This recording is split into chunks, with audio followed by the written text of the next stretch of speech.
হোটেলে কিন্তু সবার কাছে ভিক্ষা দেয় বাবা, ভিক্ষা দেয়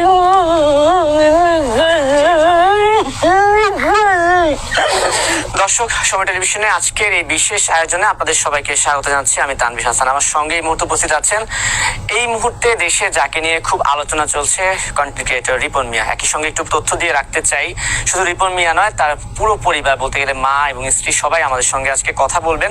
সম্প্রতি তাকে নিয়ে একটা প্রতিবেদন আমরা দেখেছি, গণমাধ্যমে প্রকাশিত হয়েছে। তারপর থেকে কিন্তু শুরু হয়েছে এই বিতর্কটা। আসলে কি কি হয়েছে বা এই ব্যাপারে রিপন মিয়ার কি জবাব রয়েছে সেগুলো একটু জানতে চাই। আশা করি ভালো লাগবে। রিপন মিয়া, কি অবস্থা, কেমন আছেন? আলহামদুলিল্লাহ, ভালো আছি। শুরুতে যে কথা বলতে চাই, তো সবাই তো দেখলেন, আর যারা দেখেন নাই ভিডিওটা, রিপন ভাইয়ের যে ভিডিওটা আসছে তার সকল পরিবার, অর্থাৎ তার স্ত্রী এবং তিনি তার যে কি বলে পেজটাকে পরিচালনা করে উনি, তারপর ওনার মা, শুধু ওনার বাবা আসে নাই। তো এখানে আমাদের বিশ্বাস ছিল যে উনি এরকমটা করবে না, তো অনেকের বিশ্বাস এখনো আছে।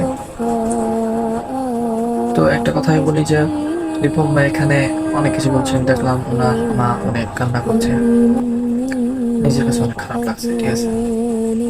তো উনি যে এরকমটা করবে এটা আমরা বিশ্বাস করিনি, কিন্তু ওনার মা বললেন যে হ্যাঁ, আমি আবেগে বলে ফেলেছি, আমি বুঝি নাই, আমি মনে করছিলাম যে আমার ছেলেকে আরো উপরে তুলবে ওনারা, তার জন্য আমি আর কি আবেগে মানে এই কথাটা বলে ফেলছি, কিন্তু আমার ছেলেকে একদম উপরে ওঠার বদলে নিচে একদম নামাই দিচ্ছে, এরকমটা বললেন উনি।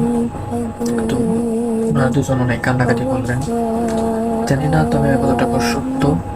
তবে এই মাঝে একটা কথাই বলবো যে কতটুকু এই প্রায় মনে হয় 30-35 মিনিটের ভিডিও, এই ভিডিওটা পুরোটুকু আমি দেখছি। তো দেখার পরে বুঝতে পারলাম যে এটা কতটুকু সত্য আমি এখনো শিওর না।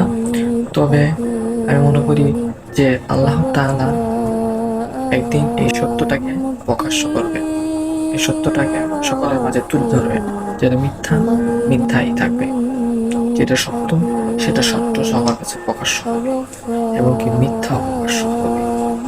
এটাই ছিল বলা।